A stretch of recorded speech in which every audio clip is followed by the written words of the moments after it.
I'll take on the first issue because I am not at all expert on the second. And we've talked a lot internally about the first issue, and a lot of newspapers, you probably noticed, have written about that first issue in the last 6 months or so. It's an outrage. It really is. All I can say to you is that this mayor is committed to taking on this issue in a way that no other mayor has. And we have 3.5 years to do it. We are determined to leave this city in better shape fiscally than we found it. And doing something about pensions is the biggest part of that puzzle. So we hear you, we get it, we know about it, and we will be fighting for it. But you haven't looked at adjusting the class share for single-family homes. This is not an area that I am an expert in. There are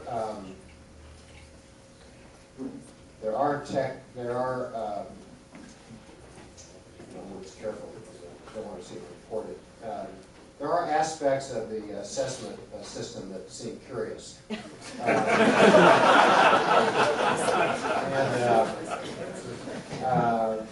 I think the concern, there'll be a couple of concerns as one thinks about, obviously, kind of what the right thing is to do. The other is, starting with the mayor and including us, we believe that the cost of government is as high as it should be in the city right now.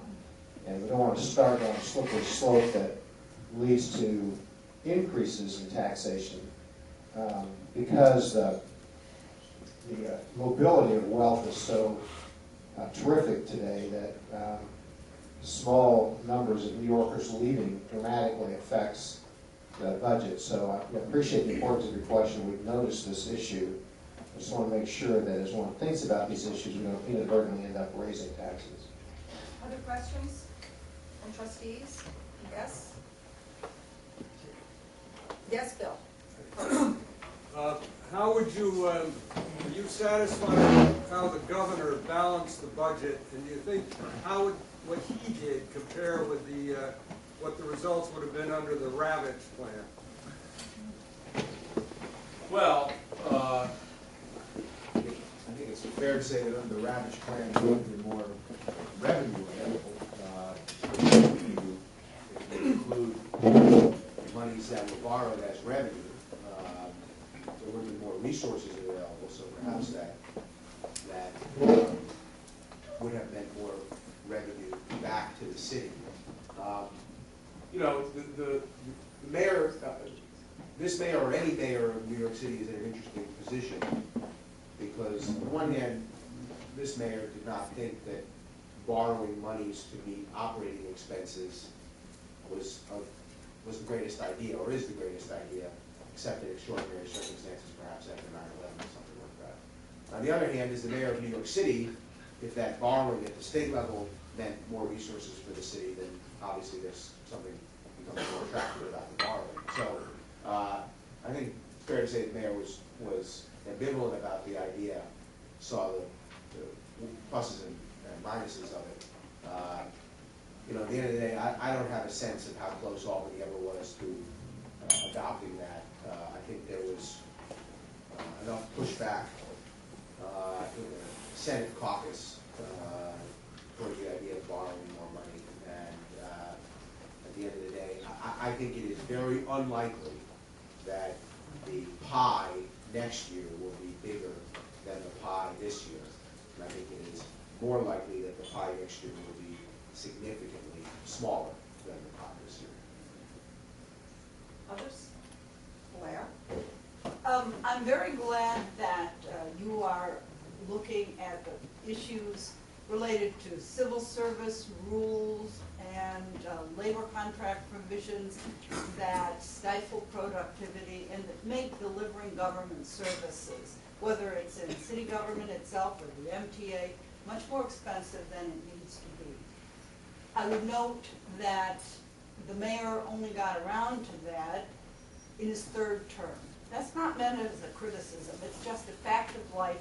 The mayors usually say, I'm running for mayor, governor, whatever it is, not to reform civil service and increase labor productivity. They got other things that have a greater day-to-day meaning, or they're at least easier to explain to citizens. So I have two questions. One, could you take a wild guess as to, in a more perfect world, what percentage could be saved in terms of the cost of delivering services? And two, as a practical matter going forward, how can any elected official try to make these kinds of government infrastructure issues more salient to the public and to the media and to elected officials in Albany? Well, these are very, very insightful questions. The set of issues that I care about, almost nobody else in America really cares about, except maybe outside of this room. Except a few people in this room. And these are really boring issues, right? Which is a really better way to pick up the trash. It's not what you run your campaign on, right? Kind of reform civil service, elect me. And so most mayors avoid those. A, because there's no public residence, and also if you get elected in good times, making your parks better, making your streets safer is more important than fighting these battles because they don't have to be fought. You really can't elevate, I did a lot of public-private partnerships, a lot of privatization, a lot of labor productivity and competition, and even a city of like just under 1 million, you really can't motivate folks around that. Because the people who will benefit are a diffuse group of taxpayers, and the people who are against it are really focused, right? So the benefits are thin, and the liabilities are focused. What you can say, I think, and your thoughts about this going forward, and Howard and I have been discussing this. So what is the face of this reform effort? And I think we're getting close to the point in time where we're saying the face of this reform effort is a strong, vibrant New York City requires the fundamental quality of services that we have today. And the only way to have that quality of service without killing the tax base and forcing people out of town is to reform the way we do business. So this is the way to higher quality set of public services. And the current system, New York City prides itself on being a progressive place. Well, the current system is not so progressive because there are a lot of hard-working New Yorkers who are paying as much money as they can afford in taxes, and they're paying it for these benefit systems that they don't have and are not sustainable, right? So we really have to have a face of kind of equity and fairness and quality of services going forward, and hopefully that's the motivating message both in Albany and in New York City. What's the number? I'm not sure I want to put out a number. I was doing policy advice for President Bush in the 2000 campaign, and I tried to come up with a number that we could save, and I looked at the number of civil service managers retiring over the next 8 years, and I figured if we only replaced half of those, that would be a reasonable target. I put that out there publicly, and for the next 8 years, every time I saw a union leader, they said, and you wanted 40,000 of our employees to be laid off or whatever. So let me just say it this way. The goal of trying to have a more serious hiring freeze, flexible hiring freeze, there's always exceptions, is to reduce the number of hires so that we can digest the savings through attrition. There is very robust attrition in the public workforce. The problem in New York City is that there is no internal labor mobility, so the reduction over here is not so easily used over here, right? We need more people picking up the trash, but we need fewer people watching them pick up the trash. But I can't get from column A to column B quite so easily. So we have projected when we fully implement the shared service savings that we'll have about $500 million a year. I don't see any reason why we can't do 3 or 4 times that much in savings when we get everything done. And we'll soon have a kind of a goal for that. But let me just kind of close that thought by saying that I absolutely believe that you can operate any government, even the best and leanest government, more efficiently, and that the way to save money is not to cut services. And I think we can get there, and we're committed to do it. One more? Now, I don't know if anybody has brought to your attention, many years ago, Mike Jacobson was the commissioner of the Department of Probation. And it was a time when, in the Koch administration, when people came in from the private sector and they worked with government forces. And a labor management group got together with outside consultants, and they used technology and redesigning the jobs of the probation officers. And at least at that point, they ended up with a much more efficient operation, and they used technology as well. Well, so this, the question deals with Mike Jacobson and probation and technology, so let me kind of close with this. So this is a great example. I mean, not only is he really a creative guy, but what he's done over a period of time is very important. So, I don't want to make this too esoteric, but I really like the question. It's a much more upbeat question than the rest of the questions. If you take Howard's progressive government comment, the reason that we can do work better today, better, faster, and cheaper, is because we can drive authority to the line worker with digital tools and hold him or her accountable in real time. But we have a paper-based system today in New York City. We have thousands of square feet of paper. And the reason that when you get your building permit, in addition to a number of other things that we torment you so much, is because it's all paper-driven.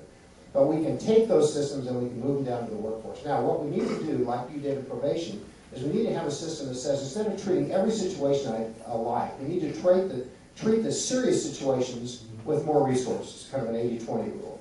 Which kids need to be removed from homes more quickly, which buildings need to be inspected better. And we are in the process, and this is kind of the Michael Bloomberg trademark, is using data to drive smarter decisions. We have the nice win system, so there's no reason why every city worker can't have an iPad or whatever the equivalent device is.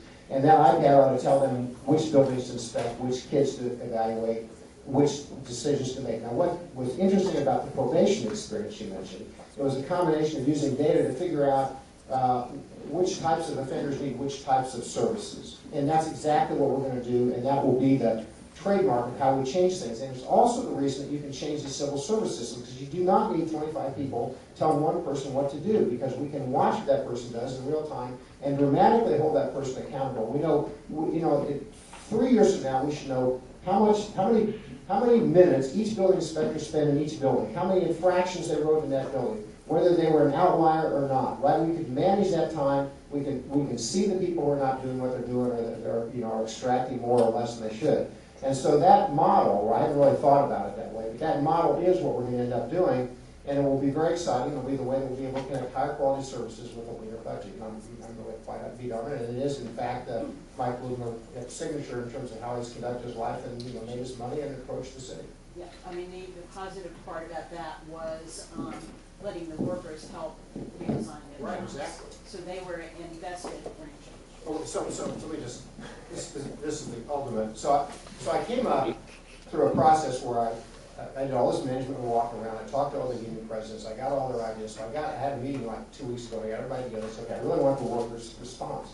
I want to find ways that they can blog me. I want to find ways to talk to them. All the great ideas in terms of management always come from the people who do the work. They never come from the people at the top. And so, just like everything else here, so into the room trotted like legions of lawyers to say that I was dangerously close to violating the direct dealing law, which says that if you're in management, you can't really talk to your employees. So we're in the process of trying to get around that.